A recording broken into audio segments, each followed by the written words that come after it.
Apocalipse de João e suas controvérsias. Autor Santelmo. Capítulo 7. Epílogo 3. A glória da Igreja Eterna, Jerusalém Celeste. Livro do Apocalipse, capítulo 21, versículos 9 a 27.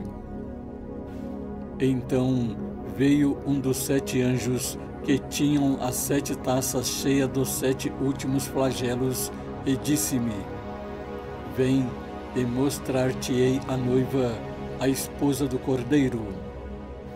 Levou-me em espírito a um grande e alto monte e mostrou-me a cidade santa, Jerusalém, que descia dos céus, de junto de Deus, revestida da glória de Deus.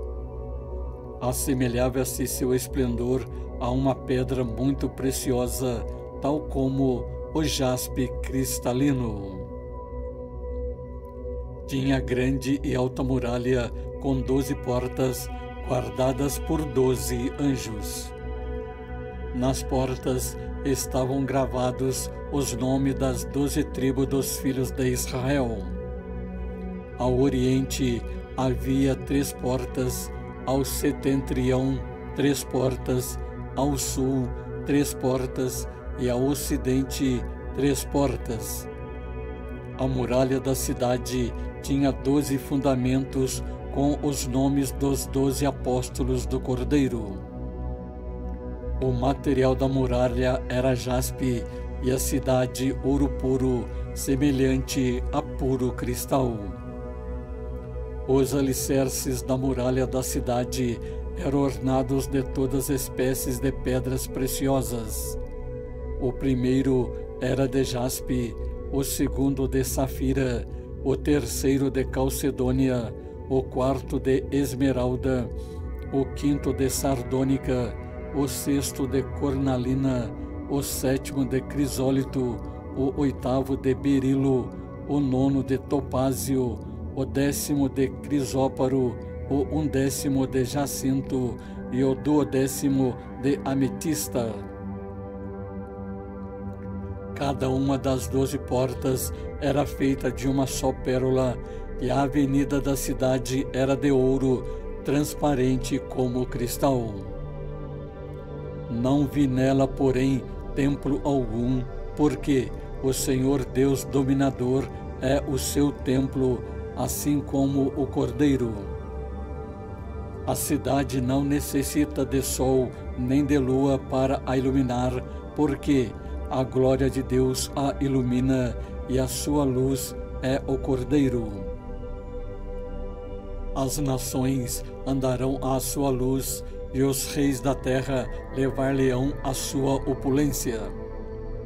As portas não se fecharão diariamente, pois não haverá noite. Levar-lhe-ão a opulência e a honra das nações. Nela não entrará nada profano, nem ninguém que pratique abominações e mentiras, mas unicamente aqueles cujos nomes estão inscritos no livro da vida do Cordeiro. A primeira terra e o primeiro céu desapareceram. Essa nova terra, esse novo céu, são a morada eterna junto de Deus. Não é a terra material, nem o céu que vemos com estrelas, galáxias e constelações. A nova Jerusalém é a morada eterna. O que ainda não sabemos como é e onde está o céu que se encontra Deus, o seu trono e toda a sua potestade. O próprio profeta nos confirma na sua narração que foi levado em espírito para o céu, para junto de Deus. E narra a visão que teve do que realmente viu. Vejamos o que disse Jesus sobre como será os homens no céu, junto de Deus, após a ressurreição. Evangelho de Mateus, capítulo 22, versículos 23 a 30. Como será a ressurreição? Naquele mesmo dia, os saduceus, que negavam a ressurreição, interrogaram-no: Mestre, Moisés disse: se um homem morrer sem filhos, seu irmão casa-se com a sua viúva e dele assim uma posteridade. Ora, havia entre nós 7 irmãos, o primeiro casou-se e morreu. Como não tinha filhos, deixou sua mulher ao seu irmão. O mesmo sucedeu ao segundo, depois ao terceiro, até o último. Por sua vez, depois deles todos, morreu também a mulher. Na ressurreição, de qual dos 7 será a mulher, uma vez que todos a tiveram? Respondeu-lhes Jesus: errais, não compreendendo as Escrituras, nem o poder de Deus.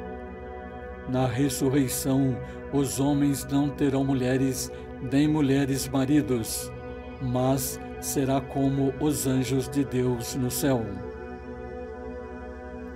Evangelho de Mateus, capítulo 9, versículos 2 a 8. Transfiguração. Jesus tomou consigo a Pedro, Tiago e João e conduziu-os a sós a um alto monte e transfigurou-se diante deles. Suas vestes tornaram-se resplandecentes de uma brancura tal que nenhum lavandeiro sobre a terra as pôde fazer assim tão brancas. Apareceu-lhes Elias e Moisés e falava com Jesus. Pedro tomou a palavra: Mestre, é bom para nós estarmos aqui, faremos 3 tendas, uma para ti, outra para Moisés e outra para Elias. Com efeito, não sabia o que falava, porque estavam sobremaneira aterrorizados.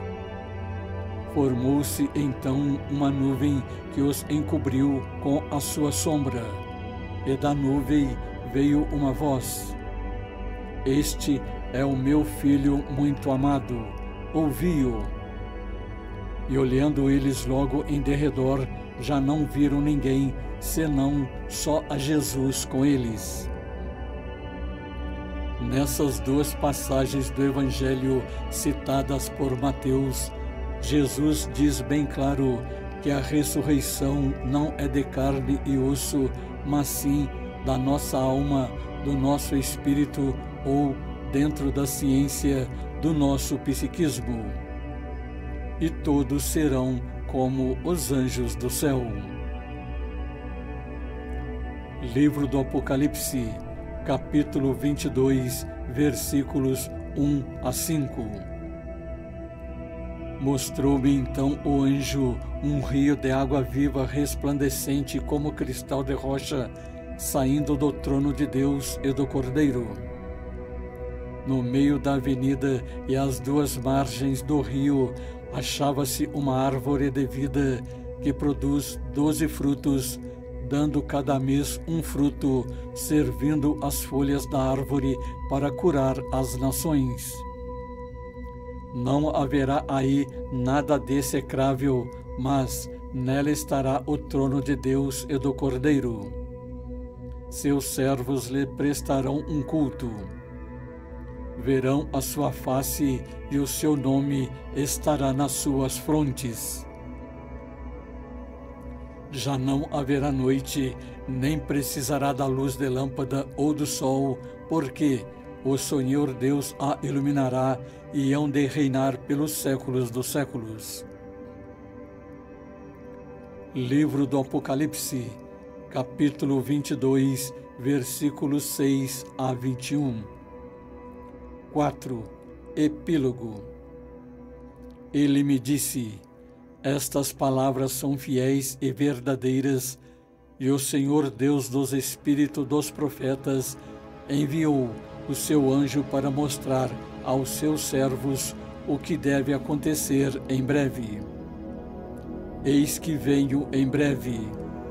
Felizes aqueles que põem em prática as palavras da profecia deste livro. Fui eu, João, que vi e ouvi estas coisas. Depois de as ter ouvido e visto, prostrei-me aos pés do anjo que as mostrava. Mas ele me disse: não faças isto. Sou um servo como tu e teus irmãos os profetas e aqueles que guardam as palavras deste livro. Prostra-te diante de Deus. Disse ele ainda: não seles o texto profético deste livro, porque o momento está próximo. O injusto faça ainda injustiça, o impuro pratique impureza. Mas o justo faça a justiça, e o santo santifique-se ainda mais. Eis que venho em breve, e a minha recompensa está comigo, para dar a cada um conforme as suas obras. Eu sou o Alfa e o Ômega, o primeiro e o último, o começo e o fim. Felizes aqueles que lavam as suas vestes, para terem direito à árvore da vida e poder entrar na cidade pelas portas. Fora os cães, os envenenadores, os impúdicos, os homicidas, os idólatras e todos aqueles que amam e praticam a mentira. Eu, Jesus, enviei o meu anjo para vos alertar sobre estas coisas a respeito das igrejas. Eu sou a raiz e o descendente de Davi, a estrela radiosa da manhã. O Espírito e a esposa dizem: vem. Possa aquele que ouve dizer também: vem. Aquele que tem sede, venha. E que o homem de boa vontade receba gratuitamente da água da vida. Eu declaro a todos aqueles que ouvirem as palavras da profecia deste livro: se alguém lhes ajuntar alguma coisa, Deus ajuntará sobre ele as pragas descritas neste livro. E se alguém dele tirar qualquer coisa, Deus lhe tirará a sua parte da árvore da vida e da cidade santa, descritas neste livro. Aquele que atesta estas coisas diz: sim, eu venho depressa. Amém. Vem, Senhor Jesus. A graça do Senhor Jesus esteja com todos. Eis o que disse Jesus sobre onde adorar verdadeiramente a Deus e como. Evangelho de João, capítulo 4, versículos 3 a 26. A samaritana deixou a Judeia e voltou para a Galileia. Ora, devia passar pela Samaria. Chegou, pois, a uma localidade da Samaria chamada Sicar, junto das terras que Jacó dera a seu filho José. Ali havia o poço de Jacó. E Jesus, fatigado da viagem, sentou-se à beira do poço. Era pelo meio-dia. Veio uma mulher da Samaria tirar água. Pediu-lhe Jesus: dá-me de beber. Os discípulos tinham ido à cidade comprar mantimentos. Aquela samaritana lhe disse: sendo tu judeu, como pedes de beber a mim, que sou samaritana? Os judeus não se comunicavam com os samaritanos. Respondeu-lhe Jesus: se conhecesses o dom de Deus e quem é que diz: dá-me de beber, certamente lhe pedirias tu mesma, e ele te daria uma água viva. A mulher replicou: Senhor, não tens como que tirá-la, e o poço é fundo. Donde tens, pois, essa água viva? És, porventura, maior do que nosso pai Jacó, que nos deu esse poço, do qual ele mesmo bebeu, e também os seus filhos e os seus rebanhos? Respondeu-lhe Jesus: todo aquele que beber desta água tornará a ter sede, mas o que beber da água que eu lhe der, jamais terá sede. Mas a água que eu lhe der virá a ser nele fonte de água que jorrará até a vida eterna. A mulher suplicou: Senhor, dá-me dessa água, para que eu já não ter sede, nem vir aqui tirá-la.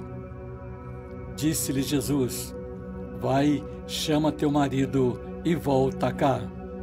A mulher respondeu: não tenho marido. Disse Jesus: tens razão em dizer que não tens marido. Tiveste 5 maridos, e o que agora tens não é teu. Nisto disseste a verdade. Senhor, disse-lhe a mulher, vejo que és profeta. Nossos pais adoraram neste monte, mas vós dizeis que é em Jerusalém que se deve adorar. Jesus respondeu: mulher, acredita-me, vem a hora em que não adorareis o Pai, nem neste monte, nem em Jerusalém. Vós adorais o que não conheceis, nós adoramos o que conhecemos, porque a salvação vem dos judeus. Mas vem a hora, e já chegou, em que os verdadeiros adoradores há de adorar o Pai em espírito e verdade, e são esses adoradores que o Pai deseja. Deus é espírito, e os seus adoradores devem adorá-los em espírito e verdade. Respondeu-lhe a mulher: sei que deve vir o Messias. Quando, pois, vier, ele nos fará conhecer todas as coisas. Disse-lhe Jesus: sou eu quem fala contigo. Esse é e será eternamente o verdadeiro reino de Deus, em verdade e em espírito, onde nossas almas serão resplandecentes como a luz, brancas como a neve e imutável como Deus. O Apocalipse assim foi escrito e assim está se cumprindo desde os acontecimentos aqui na terra até a eternidade, como aqui foi narrado.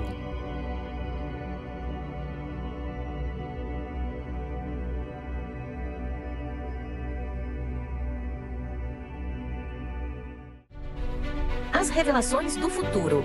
Existe lógica na previsão do futuro? É possível conhecer os eventos antecipadamente? Porque o futuro precisa ser anunciado. Prepare-se para revelações surpreendentes sobre os mistérios do Apocalipse e os segredos por trás das profecias. Inscreva-se agora no canal Controvérsias Histórias da Bíblia. Ative o sininho e acompanhe esta jornada única para desvendar os enigmas do futuro.